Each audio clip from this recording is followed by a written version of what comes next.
प्रस्थापित राजकारणी लोकांना नीतिमत्ता राहिलेली नाही असं माझं स्पष्ट मत आहे। तुम्हाला काय वाटतं? सरंजाम नेते दुसऱ्या नवीन लोकांना मोठं होऊ देत नाही, तुमचं काय मत आहे? बऱ्याच ठिकाणी माझाच बाल्या माझीच बाली, मग कधी बायको असती, कधी मुलगा असतो, कधी चुलता असतो, पुतण्या असतो, म्हणजे नेत्याच्याच कुटुंबातले सगळे, म्हणजे आपले नेते म्हणजे घराला घरपण देणारी माणसं। कार्यकर्त्यांनी काय करायचं? फक्त सतरंजा टाकायच्या का? मला हा पडलेला प्रश्न आहे आणि माझी प्रामाणिक इच्छा असते की ज्यावेळेस कार्यकर्त्याला काहीतरी मिळतं ना त्यावेळेस जगाला आनंद होतो, पण ज्यावेळेस नेत्याला काहीतरी मिळतं फक्त कार्यकर्ता उपेक्षित राहतो, नेत्याला मिळालेलं असतं, नेत्याचं कुटुंब मात्र फक्त आनंदित होतं। कार्यकर्त्यांचं काय? मित्रांनो, हा मुद्दा इतका मला महत्वाचा वाटतोय की आम्ही आमच्या करिअरकडे लक्ष देत नाही, आम्ही आमच्या चांगल्या वाईट गोष्टीकडे लक्ष देत नाही, आम्ही आमच्या आसपासचं काहीच चांगलं वाईट पाहत बसत नाही, फक्त आपले विचार, फक्त आपला पक्ष आणि फक्त आपलं नेता जो आदेश देईल तोच प्रमाण, त्याच्या पुढे जाऊन जग असतं। तुमचा बळी दिला तरच त्यांचं भलं होणार असेल, तुमच्या आयुष्यात तुम्ही फक्त संघर्षात करत राहायचं त्यांचं भलं होत असेल, तुम्ही फक्त मरायला दुय्यम आणि कुठं काय सेटिंग करायची असलं की ते जाणार, म्हणजे तुमच्या संघर्षाला जर शून्य किंमत असेल तर याचा कार्यकर्ते म्हणून आपण कधी विचार करणार? म्हणजे तुम्ही शहीद व्हायचं, तुम्हालाच शहीद करणार, तुमचा बळी द्यायचा, तुमचाच बळी देणार। अरे किती दिवस स्वतः रस्त्यावर उतरून संघर्ष करा, एकदा तरी आयुष्यात वर हात करून घोषणा तरी द्या। नाही मित्रांनो, ही चौकट तुम्हाला आम्हाला मोडावी लागेल। मी आता एवढं का बोलतोय, का मांडतोय आपल्या समोर, का चर्चा करतोय, आपण याच्यावर सविस्तर यापुढे चर्चा करू। मित्रांनो, सर्वप्रथम जय जाऊ, मी आपला मित्र सहकारी संतोष शिंदे, सर्वांचं या सामाजिक विचारपीठावर मनपूर्वक हार्दिक स्वागत। विनंती एवढीच आहे, तुमच्या मेंदूला मुंग्या आल्या पाहिजेत, तुम्ही स्वतःचा विचार केला पाहिजे, आपल्या सोबतच्या सहकारी कार्यकर्त्यांचा विचार केला पाहिजेत। तुम्ही तुमच्या टीमच्या जीवावरच मोठे होता, एकटे कधीच मोठे होऊ शकत नाही। त्यांच्या आयुष्यात सोन्याचे चांगले आणि सुखाचे दिवस आले पाहिजेत, याच्यासाठी कधी संघर्ष करणार आहोत। नेता श्रीमंत होईल, नेत्याचे घर भरले जातील, एवढंच काय, नेता ह्या पक्षातून त्या पक्षात, त्या पक्षातून त्या पक्षात, जसे कपडे बदलतो ना नेता, तसे पक्ष संघटना बदलतो। अशा चिंदीचोर नेत्यासोबत आपण राहायचं, त्याच्यासोबत आपण पण सगळीकडे पक्ष संघटना नेते पण बदलत राहायचे, शेवटी काय मिळणार हो आपल्याला? माणूस म्हणून तुम्ही आम्ही कधी विचार करणार आहे? आणि माझं स्पष्ट मत आहे, कुठलाही नेता मोठा असू द्या, त्या सगळ्या नेत्यांचे कार्यकर्ते हे गोरगरीब सर्वसामान्य असतात। ते बिचारे पोट तिडकीनं, पोट पाठीला चिटकेपर्यंत प्रामाणिकपणे कशाचीही अपेक्षा न करता आयुष्यभर संघर्ष करत असतात, झटत असतात, सतरंजा टाकण्यातच आयुष्य जातं। नेत्यासोबत एखाद्या वरिष्ठ नेत्याला भेटायचंय, भेटायला कोण जाणार? त्यांचे तेच जाणार, तुम्हाला नाही कधी नेणार। एखादं आमदार खासदारकी मिळवायचे, तुम्हाला मिळणार आहे का? नाही मिळणार, त्यांनाच मिळणार। एखादा कुठला निर्णय घ्यायचा आहे, तुम्हाला सांगितला जातो का? नाही, त्यांनाच घेऊन जाणार। एखादी युती करायची, आघाडी करायची, मंत्रिपदाची शपथ घ्यायची किंवा सगळं काही करणार कोण? दुसरे। आणि मरायला, लढायला, संघर्ष करायला, सतत लढत ठेवायला, सतत वाजवत ठेवायला, सतत गाव खेड्यापर्यंत पोहोचायचं म्हणलं तर सतत प्रचार प्रचार प्रचार, त्या पक्ष संघटनेचं नाव गावकुसापर्यंत घेऊन जायला फक्त तुम्ही उन्हातानात उपाशी तापाशी गावखेड्यामध्ये गुन्हे अंगावर घ्यायचे, आंदोलन करायचे.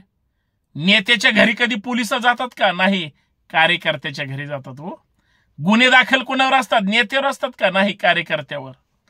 आणि नेता रात्रीत पक्ष बदलतो, पहाटे शपथ घेतो, कधी इकडून इकडं कधी इकडून इकडं. अरे काय चाललंय?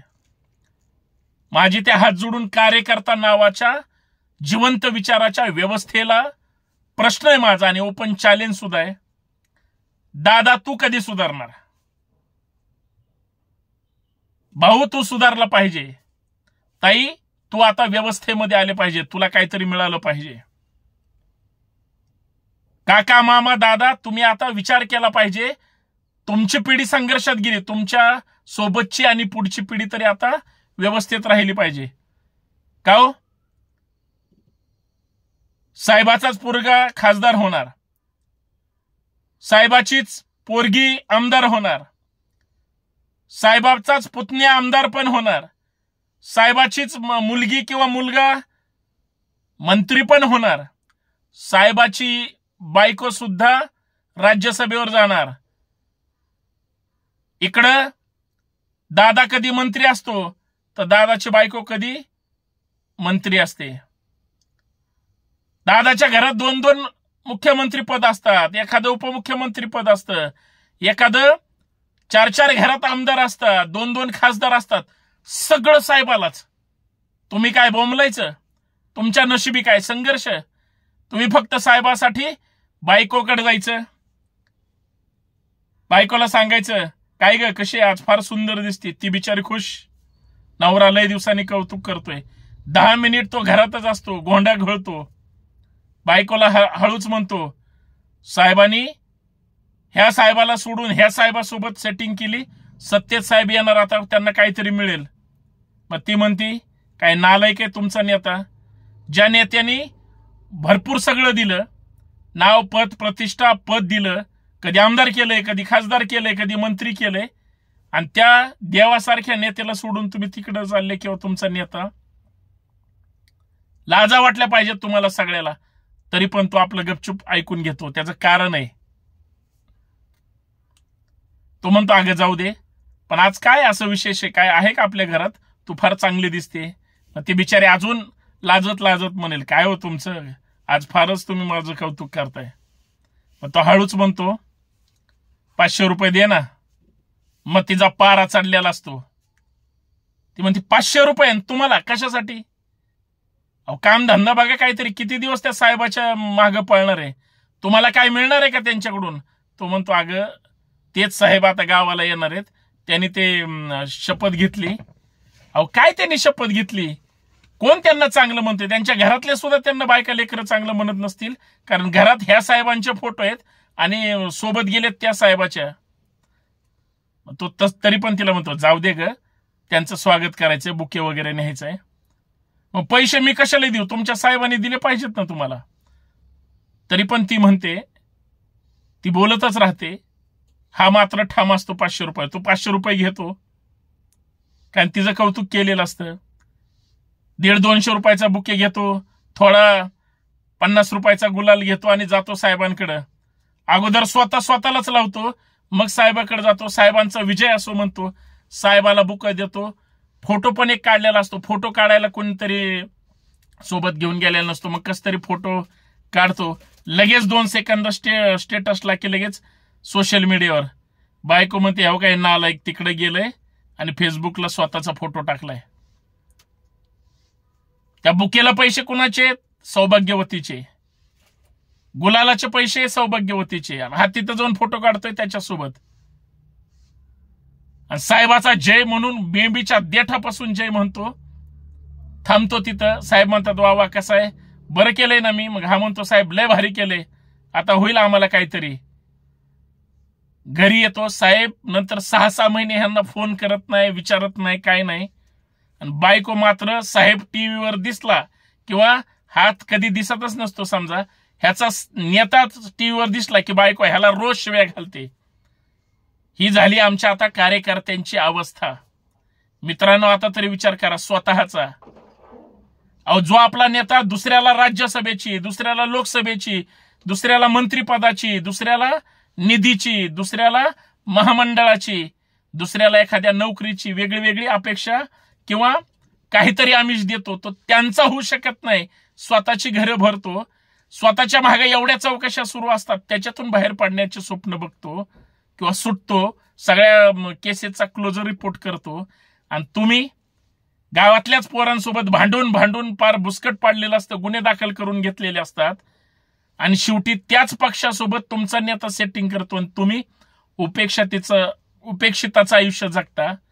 मित्रांनो, आता तरी विचार करा स्वतःचा, आपल्या टीमचा, आपल्या सोबतच्या कार्यकर्त्यांचा आणि तुमच्या करिअरचा, तरच तुम्हाला सोन्याचे दिवस येतील, नाही तर काही खरं नाही, असं माझं प्रांजळ मत आहे. कारण मी एक चळवळीतला कार्यकर्ता आणि मी कधीच खोटं बोलत नाही. आणि संभाजी ब्रिगेडनं कमीत कमी ते अजिबात खोटं बोलायला शिकवलं नाही. विचार करा स्वतःचा आणि चांगल्या विचारांशी जोडले जा. धन्यवाद. जय जिजाऊ, जय शिवराय. धन्यवाद.